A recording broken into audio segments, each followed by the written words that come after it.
tout le monde, je vous retrouve aujourd'hui pour une vidéo spéciale conseil pour le bac, le brevet, tous les examens finaux de fin d'année on va dire. Et voilà, j'espère que ces petits conseils vont vous aider puisque c'est des petits trucs qui ont marché sur moi, des petits trucs que j'ai pu appliquer depuis que j'ai passé le brevet. Bon ça date vraiment il y a très longtemps, mais voilà, j'ai eu mon bac l'année dernière et je sais un peu l'état d'esprit dans lequel on est et puis voilà les petits trucs à faire. Donc je vous laisse tout de suite avec cette vidéo. Mon premier conseil, ce serait de choisir sa tenue en fonction de l'oral ou de l'écrit. Donc c'est-à-dire qu'à l'écrit, je vais plutôt privilégier un jean dans lequel je me sens bien, un t-shirt ou un sweat dans lequel je suis bien et je suis à l'aise pour écrire, pour me tortiller dans tous les sens. Parce que vous savez, quand j'écris, bah au début c'est super bien, machin, puis après je suis comme ça, et voilà. Et voilà, donc ça, ce serait pour l'écrit. Et pour l'oral, une tenue un peu plus, pas sophistiquée, mais dans laquelle on se sent bien aussi, mais qui fait un peu mieux qu'à l'écrit. Parce qu'à l'écrit, on vous juge sur la copie, à l'oral, on vous juge un peu sur l'apparence. Le premier regard, c'est super important. Enfin, le premier regard. Non, le premier avis, c'est super important aussi, ça compte. Parce que si vous arrivez avec un t-shirt cannabis, je sais pas quoi, le prof il va se dire mais c'est quoi ça. Voilà, donc mettez une petite chemise, un petit t-shirt tout simple, tout basique, pas besoin d'en faire des caisses, mais voilà, dans une tenue dans laquelle vous êtes bien. Ensuite, c'est un conseil qui s'applique pendant les révisions, donc c'est-à-dire quand vous révisez, j'ai pris l'habitude moi de réviser en mangeant des bonbons, du soda, des jus de fruits, des trucs comme ça, parce que c'est des sucres rapides. Donc ce qui fait que ça va vous donner un peu d'énergie et comment dire, ça va permettre à votre cerveau de se réveiller et de dire bah il y a du sucre, voilà, je suis un peu plus à fond, et comme ça vous donne de l'énergie et franchement c'est agréable de manger des bonbons aussi quand on révise. Pour les aliments, il y a les bonbons, la grenadine, le soda, les jus de fruits, les pâtisseries, tout ce qui contient du sucre rapide en fait, ça marche très bien. Troisième petit conseil, donc c'est un conseil révision aussi, c'est quand vous ne comprenez pas une leçon dans la façon dont c'est tourné par le prof, ou tout ça quoi, vous pouvez regarder sur YouTube.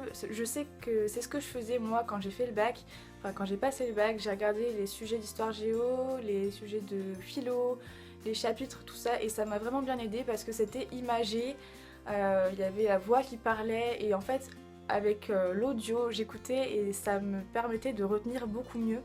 C'est pareil, si vous avez une mémoire auditive, enregistrez-vous, ce sera nettement mieux, vous allez voir, vous allez retenir. Mon quatrième conseil, ce serait de réviser le matin, puisque votre cerveau est beaucoup plus frais le matin, puisque vous n'avez rien fait de la journée encore.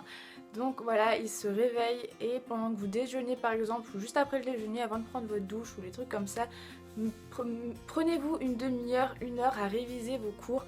Ça prend pas énormément de temps, vous prenez votre douche après, ça c'est pas grave, et puis vous révisez puisque l'après-midi ou le soir vous êtes vraiment fatigué de la journée avec le stress qui s'est accumulé, la fatigue, tout ce que vous avez fait dans la journée ça reste dans votre cerveau, et alors que votre cerveau est beaucoup plus frais le matin.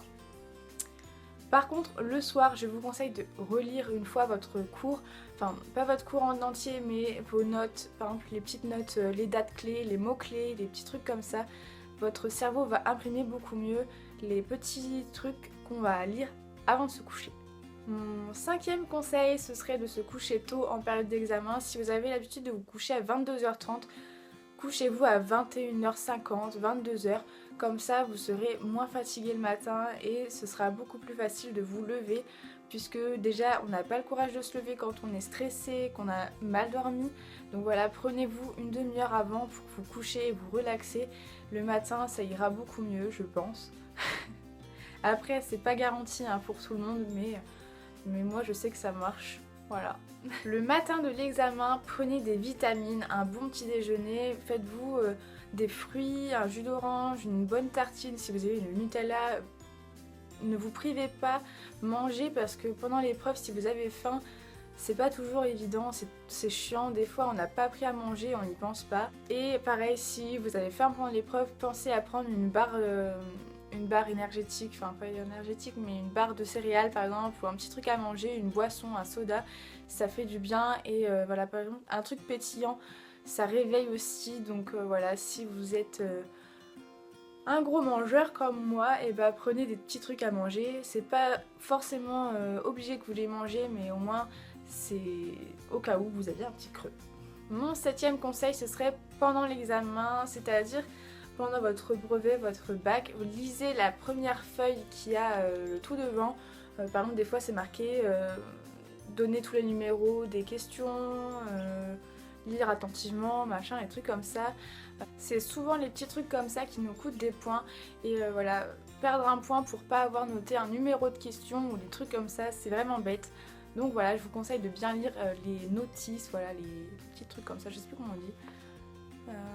Les énoncés, les règles. Mon 8e conseil, ce serait de lire toutes les questions assez rapidement, puisque déjà ça va vous faire un poids en moins. Je sais que moi je lis toutes les questions avant de commencer pour voir ce que je sais, ce que je sais pas, sur quoi il va falloir que j'accentue le plus, parce que si on arrive à une question qu'on sait pas du tout et qu'on se dit bah merde, j'aurais pu dire plus de choses à cette question là, et voilà. Mais parfois aussi les questions nous aident à répondre aux questions précédentes, c'est-à-dire que par exemple dans les écrits de langue, souvent il y a beaucoup de questions pour un même texte ou des trucs comme ça, et souvent les questions d'après aident les questions d'avant. Pas bête, hein. Mon 9e conseil, ce serait de vous détendre la veille de votre examen, de souffler un bon coup, de vous endormir calmement, voilà, le matin de pas stresser, de rester calme, parce que le fait de stresser ça fatigue énormément, et voilà. Et mon 10e conseil, ce serait toujours sur l'examen. Quand vous avez un examen d'histoire ou même d'anglais, n'importe quoi, informez-vous sur l'actualité, puisque c'est hyper important. Des fois il y a des profs qui posent une petite question sur un fait d'actualité, et si vous savez pas ce que c'est, ça vous pénalise un petit peu. C'est pas obligatoire, c'est pas dans les cours, mais ça fait un petit plus. Voilà, c'est beaucoup mieux de s'informer par exemple sur des chapitres d'histoire que vous avez fait, regarder un peu les actualités de cette époque-là, par exemple sur les sites comme INA ou Lena, je sais plus si c'est Lena ou Lina, mais j'avais tout le temps ça en histoire l'année dernière, et j'ai regardé pas mal de trucs là-dessus et ça m'a un petit peu aidé. Bon, en histoire, j'étais pas super forte, franchement, je comptais pas sur l'histoire pour me remonter, et bon, heureusement que je ne vais pas compter là-dessus, parce que toute l'année j'ai eu 4, des 2, des trucs comme ça, et au bac j'ai eu 9, donc voilà, ça m'a un peu aidé de mettre des petites anecdotes, des petits trucs comme ça. C'est mon conseil, après si vous le prenez c'est bien. En tout cas, moi j'espère que vous allez réussir, que vous allez avoir votre brevet, votre bac, vos examens. Je crois en vous, et n'écoutez que vous, n'écoutez pas vos parents ou vos amis qui vous disent vous n'allez pas y arriver, c'est pas possible, tu n'auras pas ton bac, tu n'auras pas ton brevet. Les écoutez pas, ne comptez que sur vous-même, voilà. Bon, sur ce, moi je vous retrouve lundi prochain pour une nouvelle vidéo. N'hésitez pas à mettre un petit pouce en l'air si ça vous a aidé, à me suivre sur les réseaux sociaux, donc Twitter et Instagram, tout est en barre d'infos dans mon lien de chaîne, et voilà, je vous fais de très gros bisous, à lundi prochain.